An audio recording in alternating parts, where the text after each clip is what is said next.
Assalamualaikum warahmatullahi wabarakatuh. Perkenalkan, nama saya Rizka Dewi dengan NIM 231080186. Di sini saya akan menjelaskan tentang materi sikap. Nah, yang pertama itu pengertiannya ya. Nah, sikap adalah pernyataan evaluatif, yaitu penilaian seseorang terhadap objek, orang, atau peristiwa tertentu.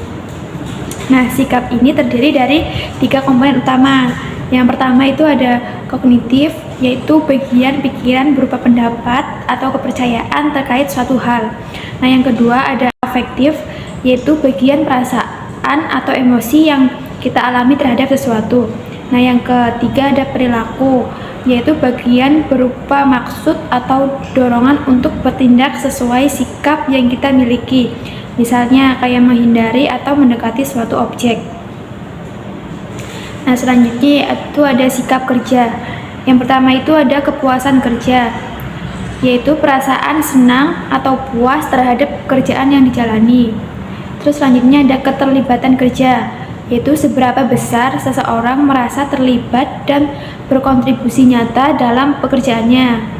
Nah, selanjutnya ada komitmen terhadap organisasi, itu sejauh mana individu benar-benar nempel dan setia pada organisasi tempat dia bekerja.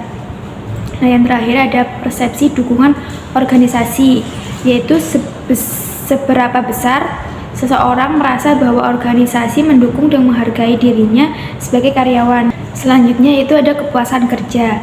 Definisinya yaitu sikap umum terhadap pekerjaan berdasarkan perbandingan antara penghargaan atau imbalan, pujian, gaji yang diterima pekerja, dan penghargaan yang menurut mereka layak diterima.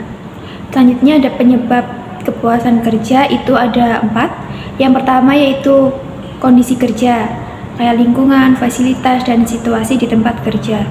Yang kedua ada kepribadian, itu watak atau sifat pribadi yang dibawa ke tempat kerja.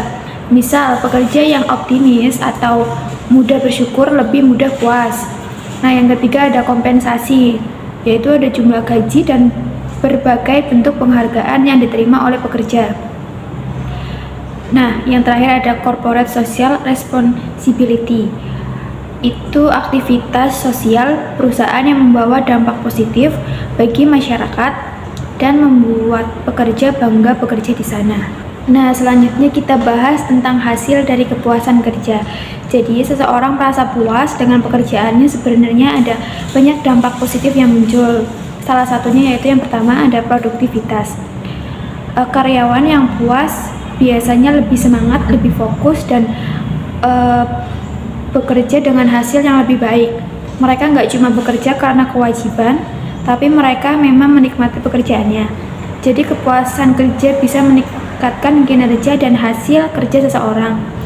Nah, yang kedua ada organizational citizenship behavior atau OCB.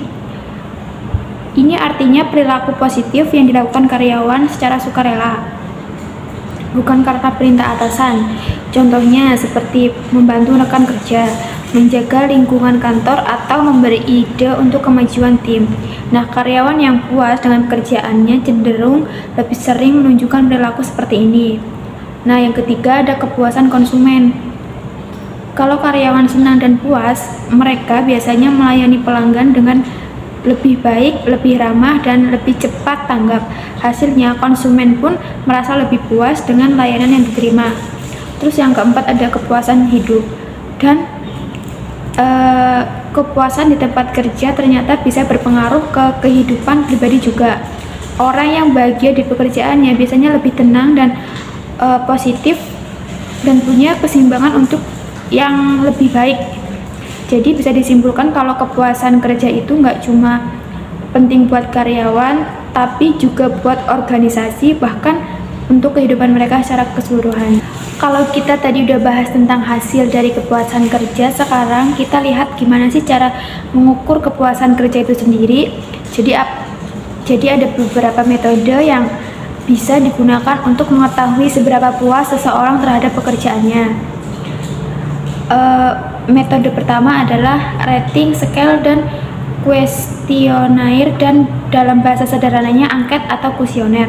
Biasanya karyawan diminta menilai seberapa puas mereka terhadap berbagai aspek pekerjaan, misalnya gaji, hubungan dengan rekan kerja, atau kesempatan pengembangan diri.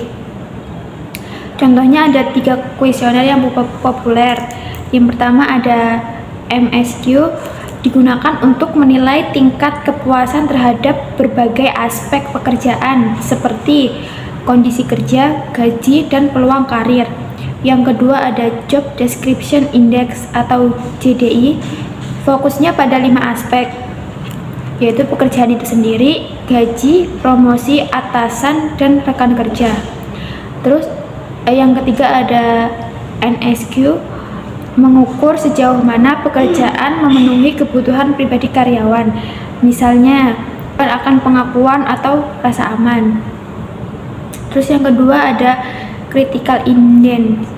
Metode berikutnya adalah critical intent. Di sini peneliti atau HR meminta karyawan menceritakan pengalaman kerja yang sangat menyenangkan atau sangat tidak menyenangkan. Dari situ bisa dilihat faktor apa saja yang mempengaruhi kepuasan atau ketidakpuasan mereka. Terus yang ketiga ada interview, dan yang terakhir ada interview atau wawancara. Metode ini dilakukan secara langsung untuk menggali lebih dalam perasaan dan pendapat karyawan tentang pekerjaannya. Biasanya hasilnya lebih detail, karyawan bisa menjelaskan alasan dibalik kepuasan atau ketidakpuasan mereka.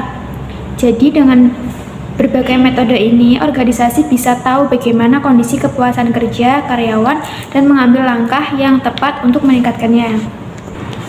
Nah, selanjutnya ada perilaku kerja kontraproduktif atau counterproductive work behavior. Merupakan tindakan yang secara aktif merusak organisasi, termasuk mencuri, berperilaku agresif terhadap rekan kerja, atau terlambat atau tidak absen gitu. Cukup sekian presentasi yang dapat saya sampaikan. Apabila ada kekurangan, saya mohon maaf. Wassalamualaikum warahmatullahi wabarakatuh. Bye bye.